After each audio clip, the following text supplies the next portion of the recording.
You're listening to Medscape's In Discussion series on multiple sclerosis, a podcast where thought leaders and clinical experts share their diverse insights and practical ideas for optimizing patient care. This series is hosted by Dr. Ann Cross. Dr. Cross is a professor of neurology and holds the Manny and Rosalind Rosenthal, Dr. John Trotter MS Chair in Neuroimmunology at Washington University and Barnes-Jewish Hospital in St. Louis, Missouri. Relevant disclosures can be found with the episode show notes on medscape.com. The topics and discussions are planned, produced, and reviewed independently of advertisers. This podcast is intended only for U.S. healthcare professionals. Hello, I am Dr. Ann Cross, and welcome to Medscape's In Discussion series on multiple sclerosis. Women constitute the majority of MS patients with an approximate 3-to-1 female-to-male ratio in MS, and many MS patients are diagnosed when in their 20s and 30s, which are prime ages for childbirth in women. In addition, these same women will experience hormonal changes over their lifespans, and eventually they'll go through menopause. Today, we will be discussing maternal health, hormones, and menopause in women with MS. And I'd like to introduce you to my guest expert, Dr. Riley Bove, who is an associate professor of neurology at University of California in San Francisco. She is also the founding director of the program on sex and gender-enriched neurology at UCSF.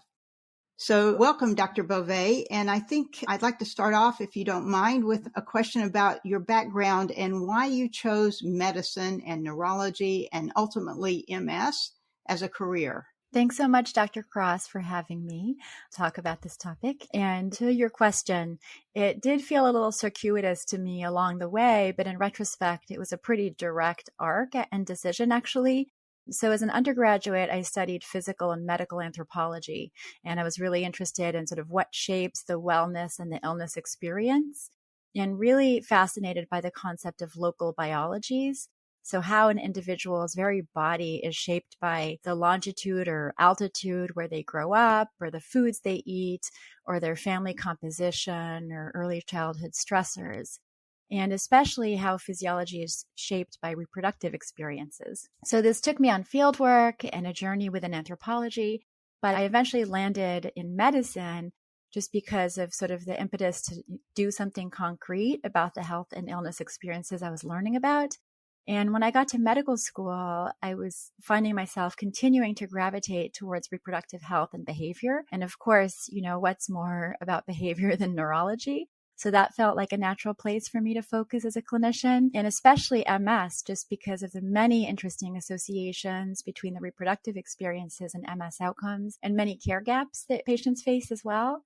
And since choosing MS, I've been able to expand the scope of my research and thoughts a little bit to other aspects in this evolving sociocultural and medical landscape, like technologies. Great. Thanks for that. So you're really an expert, and you've studied and written extensively on the topic of maternal health and female hormones and such. And so I'm really interested to hear, when you see a new or old female patient in their 20s or 30s, do you automatically discuss the potential of getting pregnant at that time? And what do you tell them? Yeah, absolutely. This is an evolving landscape, and we're all learning and sort of recalibrating course along the way. But I think it's important that every time we see a person of childbearing potential, and that can be a cis woman, anytime from puberty to menopause, and it can be any other individual of childbearing potential, these questions should be discussed. And my colleagues in the field have been advancing for some time the idea of a one simple question to ask at each visit. And that question is really, are there any plans or possibility that you might get pregnant in the next year or few years? And this should be at the start of the MS journey, and it should be really revisited every visit along the way. And people with MS, or as we know, like anybody else, relationships can change, they can start or stop, and family goals can evolve. So it's really important to revisit this at each visit. And I kind of set the stage to remind patients that we will revisit it. And really the goal is that there are choices to be made in terms of either supporting or preventing or delaying a pregnancy as needed to optimize both the MS outcomes and the pregnancy outcomes. So are women who get pregnant at increased risk if they have MS during pregnancy? So it's interesting. We don't really see that they are at increased risk of sort of any maternal outcomes. We don't see particularly that our patients have difficulty conceiving. They may have a harder time getting pregnant because of perhaps factors like low libido or mood or fatigue. They may make specific decisions whether or not to get pregnant. And also the age at which patients are diagnosed may be a little later, and so that may influence their childbearing goals. But we don't see that they really have difficulties with any of the biological factors involved in getting pregnant. And we also don't see that they have during pregnancy elevated risk of a lot of the conditions that we worry about in terms of hypertension or diabetes or things like that. So altogether, from a sort of biological standpoint, they don't seem to be at increased risk of difficulties during the pregnancy. Great. That's wonderful news. So does a woman planning to get pregnant, does that influence the medications for MS, the disease modifying medications that you would consider? It really does influence the medications that we would consider. And so it's important to note again that we're making decisions of MS therapies based on a person being able to prevent or delay pregnancy so that we can optimize the outcomes. There are specific medications that are just really should not be considered in any person who might get pregnant in the coming years. And so the medication teriflunomide has been one that has in the past sort of been a big black box warning. The medications that can result in relapses as sort of a rebound phenomenon are also medications that we might want to avoid if they were going to be discontinued during pregnancy or before pregnancy. That would be a medication like the S1P receptor modulators like fingolimod. Natalizumab also results in rebound relapses, but some people are making the decision to actually continue natalizumab at extended interval dosing throughout pregnancy. For all the other medications, it's really about optimizing when to stop the medication in anticipation of the pregnancy. And if someone is on those medications with rebound potential, maybe switching them to bridge therapy to reduce the risk of that rebound potential before pregnancy. And some medications, such as the first-line self-injectable therapies like the interferons and glatiramer, they really don't seem to carry any increased risk of any adverse outcomes, even if they are continued during the pregnancy. And so some clinicians and patients are thinking that that may be a good course as well to continue the medications right through the pregnancy. That's great. Yeah, I have found that some of my CIS, clinically isolated syndrome patients who have very mild disease and MRI findings and are planning to get pregnant prefer to go on to glatiramer from the beginning just to get the childbearing years done with and then consider something a little more aggressive. Do you refer all of your pregnant patients with MS to high-risk obstetricians or just some of your patients? That's a great question. So a lot of the high-risk obstetricians actually will tell us that MS is not really a high-risk condition in itself. So the situations in which these patients might be referred is if they're older and they have comorbidities that might otherwise influence the pregnancy, or if they're on specific medications and there's a question about continuing the medication, and then you really want joint input from the high-risk OBs and the neurologists about the safety of different options, or if patients have quite advanced MS and they have disabilities from their MS that might make the pregnancy a little bit more high risk. So this is, for instance, if they're not ambulatory and maybe there's a higher concern for clotting, or if there's concern that labor may be a little more difficult for them. But those are the more rare exceptions. Usually patients don't always qualify for high-risk OBs. So how soon after childbirth should a woman with MS get back on her disease-modifying therapy? And along those lines, do you recommend breastfeeding? Yeah, this question has really gotten a lot of research recently, and it's just really exciting because while our patients with MS seem to do quite well during their pregnancies, as you know, postpartum, there is a risk of rebound disease activity. And even in patients who have clinically silent MS postpartum, there is a risk of increased new lesions and new GAD lesions on MRI. So they're accumulating lesions, even if those lesions are clinically silent. Eventually, of course, those lesions can contribute to neurodegeneration. And so our patients who are postpartum are really in one of the highest risk categories, if you think about it, of anyone with MS in their whole MS journey. And despite that elevated risk for relapses and inflammatory activity, historically, patients were kind of advised to either start DMT right away and just don't breastfeed at all, or breastfeed and start the DMTs when weaning. Breastfeeding can be an important part of a person's childbearing experience, an important part of their definition as a parent. That's not always true. And there's a lot of cultural and individual heterogeneity, but it is a goal for many of our patients. And the great news is recent studies have really shown that breastfeeding exclusively in those first months postpartum is protective against inflammatory attacks. And so then the question of, well, what to do about the DMTs? And that was a question that historically we sort of steered away from and said, well, first, do no harm. So don't expose the mom and potentially the baby.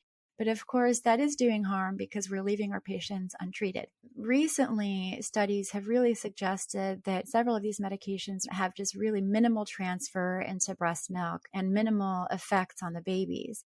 And that includes the first-line self-injectable therapies. It also includes a lot of the monoclonal antibody therapies. And there's evolving understanding of the safety of the oral therapies. So in that landscape, there are medications that can be started and that are compatible with lactation. And then to your question of what to start or what to avoid, I think we're going to see that the high efficacy medications with limited therapeutic lag, so that have rapid onset and rapid efficacy, we're going to see that those do make a difference in reducing inflammatory activity. I think I'm starting to see this in the literature, and I think we'll be able to kind of clinch that. And if so, the advice would be breastfeed if you want, for as long as you want, and start a high efficacy therapy early postpartum. So the mature milk is kind of mature by about 2 weeks postpartum. So start the high efficacy medication then, and medications that are guided by the lactation safety profile, and that it can include the monoclonal antibodies. Fantastic. So do you run across postpartum depression much in women with MS? And is it more common in women with MS than general population? Yeah, there was a nice Scandinavian study a year or two ago that did suggest that postpartum depression was more common in our patients than in the general population, and also that it's more common in specific groups. We were also able to look at this a little bit in our cohort, and some of the risk factors really seem to be the same risk factors as in the general population. So mood disorders prior to the pregnancy, and possibly also older maternal age, first birth, and a few other factors as well. I have also run across patients who had relapse-associated depression. So the postpartum relapse that they had actually was an affective sort of disorder relapse. But that's rare. Typically, it's a more just heightened risk of those factors like pre-pregnancy depression. And it is a concern. What's really interesting anecdotally is we're doing a prospective study on this right now. And I find that the patients who don't answer the questionnaire about mood are the ones who are depressed. And it's almost an indicator that we need to reach out and call them and check in on them. So there is good news.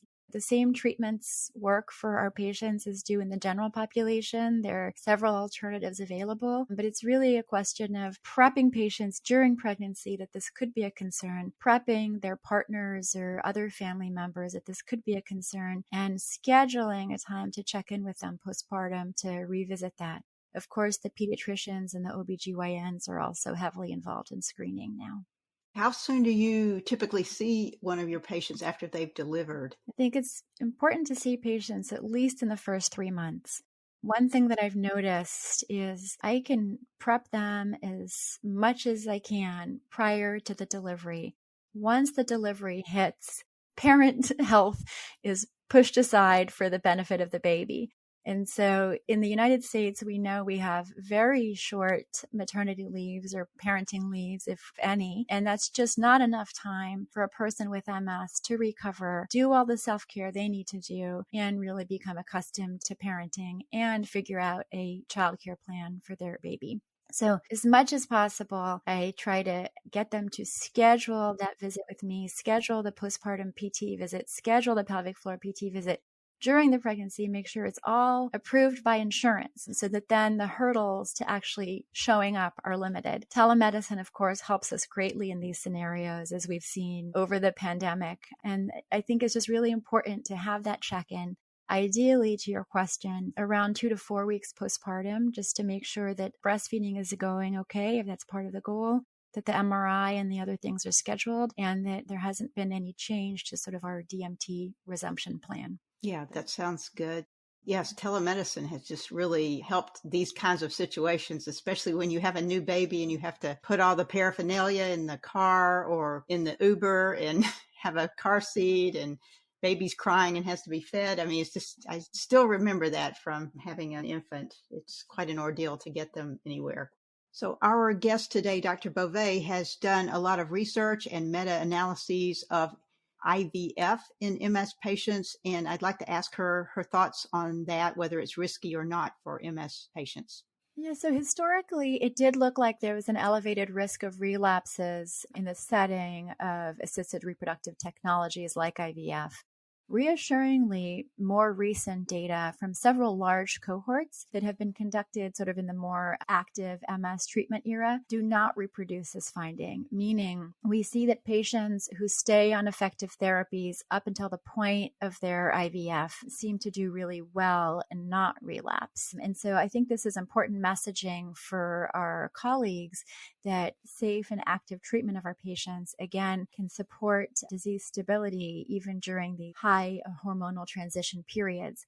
It's also important to just remind everybody that fertility treatments, there's many ways of pursuing fertility treatments other than IVF.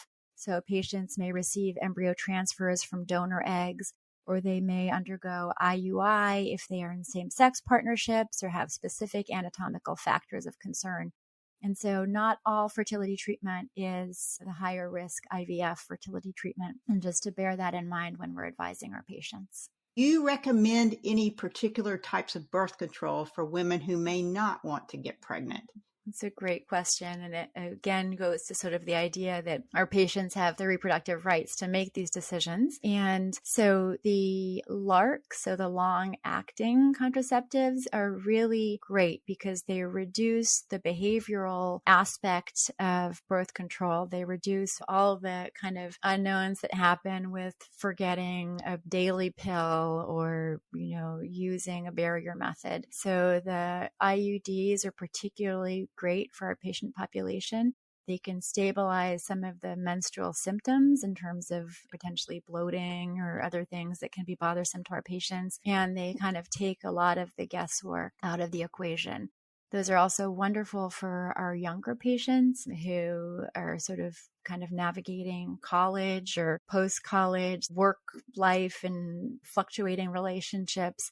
And in those settings, these LARCs can be really effective and well tolerated and low burden for our patients.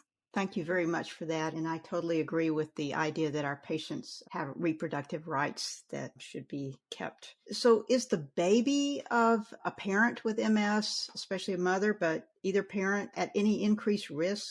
And along those lines, what would be the risk for the baby of a parent or possibly two parents with MS of getting MS themselves? So with respect to the neonatal outcomes, so sort of the immediate risks at delivery or the first years of life, some studies have suggested that the babies of a mother with MS may be perhaps a little smaller or born a little earlier, and that clinicians and or patients may choose to use more operative assisted modes of delivery, so sort of vacuum or cesarean, things like this.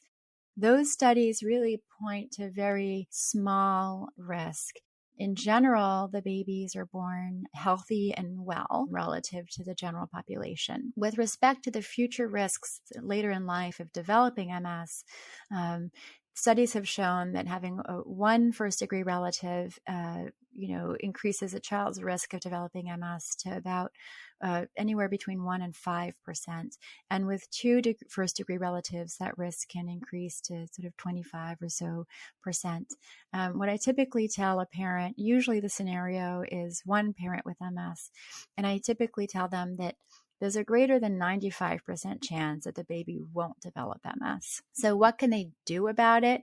We know we can't change the genes, although we may be able to understand more about the epigenetic regulation. From the risk factors that have been identified in the general population, sort of in the general MS epidemiology studies, it seems that maintaining a healthy weight, sort of a heart healthy weight, exercising, not smoking, and ensuring that the vitamin D levels are normal or high end of normal, those may all be protective factors. We don't know that for sure. They seem to be risk factors, but we don't know whether changing them does anything. But those make sense, and they're generally sort of healthy recommendations. In the future, there may be further risk reduction once we really understand either specific nutritional components or diets or specific probiotics that may change the gut microbiome and sort of that aspect of regulation. And then the other prevention buzz, as you well know, is whether we can actually leverage the gains with the mRNA vaccine that have sort of been made in the COVID pandemic to actually really demonstrate an effective vaccine against EBV, Epstein-Barr virus, the virus that causes mononucleosis. Increasingly, EBV, as you well know, appears to be necessary, even if not sufficient, to result in MS. And so the hope is that by preventing EBV infection altogether, we may be really able to reduce the environment that leads to MS in the future. Yes, that's an interesting concept. Hopefully we'll get there one day. Moving to the other end of the woman with MS life cycle, menopause. What do we tell our women going through menopause who are suffering from symptoms related to that? Do you have any encouraging thoughts on that? Yeah, that's a great question, because as we know, MS begins in the sort of quote unquote childbearing years. But if you look at the epidemiology of who is currently living with MS, about a third of all people living with MS are postmenopausal females, if not more. So this is a demographic that is basically not included in the MS clinical trials. Most of the MS clinical trials have an upper age inclusion of 50 or 55. Some go beyond that, but most don't. And this is a demographic who may have different sort of PK/PD considerations, safety considerations with the MS therapies. And then, of course, there's the whole interesting question of what happens to the hormones and what does that do to the MS. And I think for a long time, we didn't know or we didn't focus our gaze on this at all. And it may have to do with the fact that by the time our female patients reached the menopausal age, they were really in that progression aspect of the curve. And now that we have these much more effective therapies, sort of other questions about quality of life and sort of perhaps more subtle questions kind of emerge. So it's a question that I get all the time, and that I bet you do as well. So I think there's a couple kind of buckets of advice or information for our patients. One is that around the age of menopause, there can be kind of a constellation or an overlap of symptoms, the menopausal symptoms and the MS symptoms. So with respect to poor sleep or depressed mood or fatigability, of course, bladder is a big one, and then osteoporosis. These are all things that are more common in the menopausal, postmenopausal population in general, and more common in the MS population. I think the second bucket is specifically during the perimenopausal transition, the menopausal transition, when our patients experience hot flashes, vasomotor symptoms. And it's important to note that not everybody does, and even vasomotor symptoms are sort of somewhat vary according to the culture and the patient's physiology. But the hot flash symptoms, I think, do result in that sort of Uthoff's phenomenon where they make other things worse. And of course, if they're happening at night, they can interrupt sleep and just make everything about MS or just living worse. So the hot flashes are a specific symptom that there are many treatments for in general, both hormonal treatments and non-hormonal treatments. So it's important to tackle those because of their domino effects on a patient's well-being. The next bucket is, whether postmenopausally, anything about the changing hormonal dynamic affects either potential for myelin repair or potential for neurodegeneration, and what to do about that. I think that's an area where we have a few studies, but really kind of evolving guidance. It's still unclear. Perhaps at worst, patients have a little bit of worsening postmenopausally relative to kind of the expected slope premenopausally. And then finally, just the fourth bucket is just sort of the need to do more research here. It's a big chunk of our patient population, and we owe it to our patients to know a lot more. Great. Do you have any specific non-hormonal, like homeopathic remedies that you recommend to women going through menopause? Yeah, so I definitely talk about sort of the lifestyle factors. So just sort of the general ones of layers, general ones of being sort of in good kind of heart healthy kind of weight, premenopausally, not smoking, sort of all of those behavioral factors. In terms of the non-hormonal medications, the ones that have really been shown to be helpful are some of the antidepressants. So venlafaxine, to name one, but there are others that have shown to be effective as well. Sometimes people have benefits from also medications like gabapentin. So I recommend that be a conversation between the patient and either their primary care physician or their gynecologist. With respect to the homeopathic or natural, in general, I think that the science is always a little bit less well done in those situations, unfortunately. And because of that, I don't really have enough knowledge or certainty to make any specific recommendations. Thank you very much for that. And I have to say I've learned a huge amount today from Dr. Bove. This has been a wonderful session, and I have really enjoyed hearing. I would say that the key takeaways that I got were that, number one, it's safe for women with MS to get pregnant and have children, and the children are typically normal. We just have to plan in advance. And she mentioned the one simple question that she tends to ask women of childbearing age when they come in about plans for pregnancy.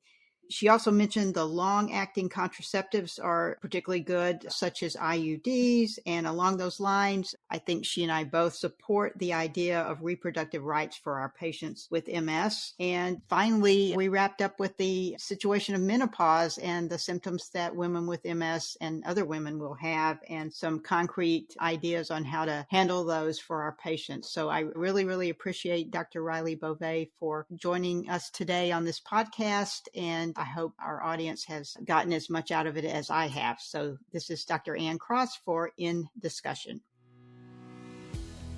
Thanks for listening to Medscape's In Discussion Multiple Sclerosis podcast series with our host, Dr. Ann Cross. Be sure to look for more In Discussion episodes wherever you get your podcasts. Check out medscape.com for show notes, links, and more information on multiple sclerosis.